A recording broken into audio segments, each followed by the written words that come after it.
தமிழ்நாட்டின் பல்வேறு இரும்புக்கால தொல்லியல் தளங்களில் சேகரிக்கப்பட்ட சான்றுகள் குறித்து உலக புகழ்பெற்ற ஆய்வகங்களில் இருந்து பெறப்பட்ட ஆய்வு முடிவுகளின் அடிப்படையில் தமிழ் நிலப்பரப்பில் 5300 ஆண்டுகளுக்கு முன்னரே இரும்பு உருக்கும் தொழில்நுட்பத்தின் அறிமுகம் ஏற்பட்டுள்ளது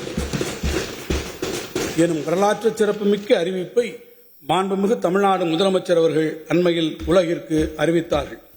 உலகின் தலைசிறந்த தொல்லியல் ஆய்வாளர்களும் தேசிய அளவிலான தொழில்நுட்ப வல்லுநர்களும் இந்த ஆய்வு முடிவுகளை வரவேற்றும் பாராட்டியும் உள்ளனர்.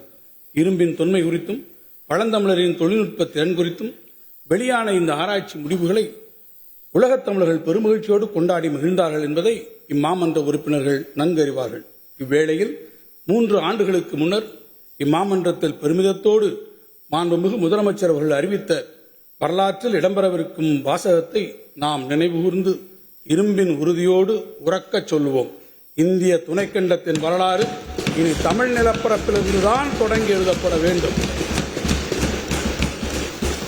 தமிழ் பண்பாட்டின் சிறப்புகளை உலகறிய செய்திடும் முயற்சியின் தொடர்ச்சியாக எதிர்வரும் 2025-26 ஆண்டில் தமிழ்நாட்டில் தொல்லியல் அகழ்வாராய்ச்சிகள் சிவகங்கை மாவட்டம் கீழடி, தூத்துக்குடி மாவட்டம் பட்டணமருதூர், தென்காசி மாவட்டம் கரிவலவந்தநல்லூர், நாகப்பட்டினம் மாவட்டம் நாகப்பட்டினம், கடலூர் மாவட்டம் மணிக்கொல்லை, கள்ளக்குறிச்சி மாவட்டம் ஆதிச்சனூர், கோயம்புத்தூர் மாவட்டம் வெள்ளலூர் மற்றும் சேலம் மாவட்டம் தெலுங்கனூர் ஆகிய இடங்களில் மேற்கொள்ளப்படும்.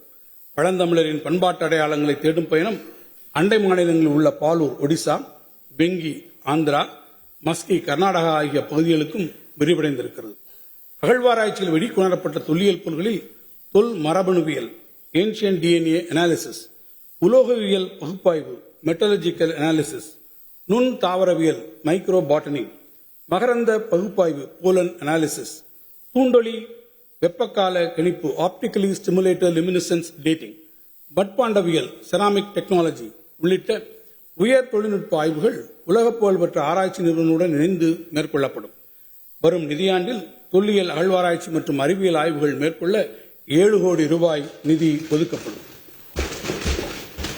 மேலும் தென்கிழக்கு ஆசியா, மத்திய தரைக்கடல் பகுதி, அரேபிய தீபகற்பம் மற்றும் ரோம பேரரசு பகுதிகளுடன் பழந்தமிழர் மேற்கொண்டிருந்த கடல்வழி வணிக சிறப்பினை வெளிக்கொணரும் வகையில் பல்வேறு ஆழ்கடல் அகழ்வாய்வுகளை தமிழ்நாட்டின் கடற்கரை பகுதிகளில் மேற்கொள்ள திட்டமிடப்பட்டுள்ளது. முதற்கட்டமாக இந்த ஆண்டு புகழ்பெற்ற தொல்லியல் அறிஞர்களின் ஆலோசனையுடனும் முன்னணி தொழில்நுட்ப நிறுவனங்களின் துணையோடும் காவிரி பூம்பட்டினம் முதல் நாகப்பட்டினம் வரை விரிவான ஆழ்கடல் அகழ்வாய்வு மேற்கொள்ளப்படும். தமிழ்நாடெங்கும் மேற்கொள்ளப்படும் அகழ்வாராய்ச்சிகளில் வெளிக்கொணரப்பட்ட தொல்லியல் பொருட்களை உயர் தொழில்நுட்ப வசதிகள் துணை கொண்டு அழகுற காட்சிப்படுத்தும் வகையில் அருங்காட்சியகங்கள் அமைப்பதன் மூலம் தமிழ் பண்பாட்டின் பெருமையை உலகிற்கு உரிய முறையில் பறைசாற்றிட முடியும் என இந்த அரசு கருதுகிறது. இந்த வகையில் கொடுமணல் அகழ்வாய்வுகளை முன்னிலைப்படுத்தி ஈரோடு மாவட்டத்தில் நொய்யல் அருங்காட்சியகம் 22 கோடி ரூபாய் மதிப்பீட்டிலும், சங்ககால பாண்டியரின் கடல்வழி வணிக சிறப்பை விளக்கிடும் வகையில் ராமநாதபுரம் மாவட்டத்தில் நாவாய் அருங்காட்சியகம் 21 கோடி ரூபாய் மதிப்பீட்டிலும் உருவாக்கப்படும். சிந்துவெளி பண்பாட்டு கண்டுபிடிப்பின் 100ஆண்டு நிறைவை ஒட்டி சென்னை எழும்பூர் அருங்காட்சியகத்தில் சிந்துவெளி பண்பாட்டு அரங்கம் உருவாக்கப்படும். மேலும் தமிழ்நாட்டிற்கு வருகை பெறும் பிற மாநில மற்றும் வெளிநாட்டு சுற்றுலா பயணிகளுக்கு தமிழரின் தொன்மை மற்றும் தொடர்ச்சியின் சிறப்புகளை அறிமுகப்படுத்தும் விதமாக மாமல்லபுரம் மற்றும் திருவண்ணாமலை ஆகிய இடங்களில் தமிழர் பண்பாட்டு அருங்காட்சியகங்கள் உருவாக்கப்படும். காலத்தை வென்ற கைவினைஞர்களின் கைவண்ணத்தில் ஐம்பொன்னால் உருவான 2000க்கும் மேற்பட்ட செப்பு திருமேனிகள் எழும்பூர் அருங்காட்சியகத்தில் இடம்பெற்றுள்ளன. சிற்ப அமைதி, உடல்நிகழ் தோற்றத்தன்மை, எழில்மிகு முத்திரைகள் கொண்ட சிற்ப திருமேனிகளை வெளிநாட்டவரும் கண்டு வியக்கும் வகையில் மரபுசார் கட்டளைக்கலை வடிவமைப்புடன் கூடிய காட்சி அரங்கம் ஒன்று 40 கோடி ரூபாய் மதிப்பீட்டில் எழும்பூர் அருங்காட்சியக வளாகத்தில் அமைக்கப்படும். ஊரக வளர்ச்சி, ஓலை குடிசைகளில் வசிக்கும் ஏழை குடும்பங்கள் குறித்து முத்தமிழறிஞர் கலைஞர் கொண்டிருந்த கருணையினையும் குடிசையில்லா தமிழ்நாடு அமைந்திட வேண்டும் என்ற அவரது பெருங்கனவையும் நினைவு கூறும் வகையில் கடந்த ஆண்டு கலைஞரின் கனவு இல்லம் எனும் புதிய திட்டம் அறிமுகப்படுத்தப்பட்டது. வரும் 2030ஆம் ஆண்டிற்குள் தமிழ்நாட்டின் ஊரகப் பகுதிகளில் 8 லட்சம் கான்கிரீட் வீடுகள் கட்டித்தரும் நோக்கத்துடன் சென்ற ஆண்டு தொடங்கப்பட்ட 1 லட்சம் புதிய வீடுகள் கட்டும் பணிகள் அனைத்து மாவட்டங்களிலும் விரைவாக நடைபெற்று வருகின்றன. அதைத் தொடர்ந்து 2025-26ஆம் ஆண்டில் 1,00,000 புதிய வீடுகள் 3,500 கோடி ரூபாய் மதிப்பீட்டில் கட்டும் பணிகள் தொடங்கப்படும். தமிழ்நாட்டின் கடைக்கோடி குக்கிராமங்களையும் சென்றடையும் வகையில் தரமான சாலை வசதிகளை உருவாக்கிடும் நோக்கில் அறிமுகப்படுத்தப்பட்ட முதல்வரின் கிராம சாலைகள் மேம்பாட்டு திட்டத்தின் கீழ் 2025-26 ஆண்டு 6,100 கிலோமீட்டர் நீளமுள்ள கிராம சாலைகள் 2,200 கோடி ரூபாய் செலவில் மேம்படுத்தப்படும். மேலும் கிராம ஊராட்சி மற்றும் ஊராட்சி ஒன்றிய சாலைகளின் தொடர் பராமரிப்புக்கென ஒவ்வொரு ஆண்டும் மாநில நிதிக்குழு மானியத்திலிருந்து உரிய நிதி ஒதுக்கீடு செய்ய முடிவு செய்து 25-26 ஆண்டிற்கு 120 கோடி ரூபாய் விடுவிக்கப்படும். தமிழ்நாட்டில் கடந்த 2001 ஆண்டிற்கு முன்னர் பல்வேறு அரசு திட்டங்களின் கீழ் ஊரகப் பகுதிகளில் வாழும் விளிம்பு நிலை மக்களுக்காக கட்டப்பட்டு தற்போது சீரமைக்க முடியாமல் மிகவும் பழுதடைந்த வீடுகளுக்கு மாற்றாக புதிய வீடுகளை கட்டித்தர இந்த அரசு முடிவு செய்துள்ளது. 2025-26 ஆண்டில் இத்திட்டத்தின் கீழ் 25,000 புதிய வீடுகள் 600 கோடி ரூபாய் மதிப்பீட்டில் கட்டித்தரப்படும்.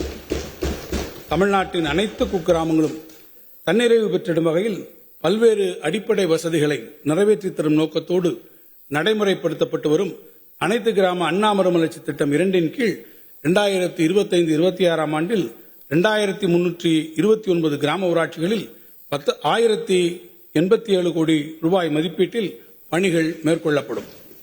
மகாத்மா காந்தி தேசிய ஊரக வேலைவாய்ப்பு உறுதி திட்டத்தினை செயல்படுத்துவதில் தமிழ்நாடு முன்னோடி மாநிலமாக திகழ்ந்து வருகிறது.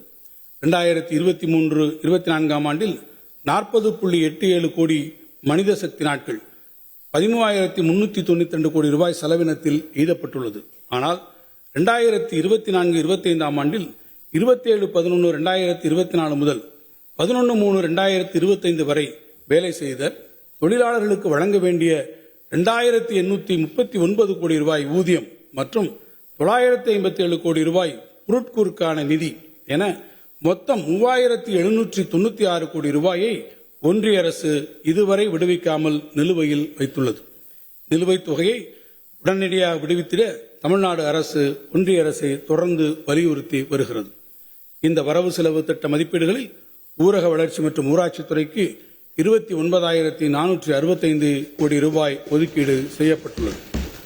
நகராட்சி நிர்வாகம் தமிழ்நாட்டில் நகரப்பகுதியில் உள்ள வீடுகளுக்கு குடிநீர் இணைப்பு, பொது சுகாதாரம், இணைப்புச் சாலைகள், தெருவிளக்குகள், நவீன மின்மயானம், நூலகங்கள் மற்றும் கணினியுடன் கூடிய அறிவுசார் மையங்கள் உள்ளிட்ட சமுதாய அடிப்படை கட்டமைப்புகளை உருவாக்கும் நோக்கத்தோடு செயல்படுத்தப்பட்டு வரும் கலைஞர் நகர்ப்புற மேம்பாட்டு திட்டத்தின் கீழ் கடந்த 4 ஆண்டுகளில் 4,132 கோடி ரூபாய் மதிப்பிலான பணிகள் மேற்கொள்ளப்பட்டன. மேலும் இத்திட்டத்தின் கீழ் எடுக்கப்பட்டுள்ள பணிகளுக்காக வரும் நிதியாண்டில் 2,000 கோடி ரூபாய் நிதி ஒதுக்கீடு செய்யப்பட்டுள்ளது. செய்திகளை உடனுக்குடன் தெரிந்து கொள்ள உடனே சப்ஸ்கிரைப் பண்ணுங்க.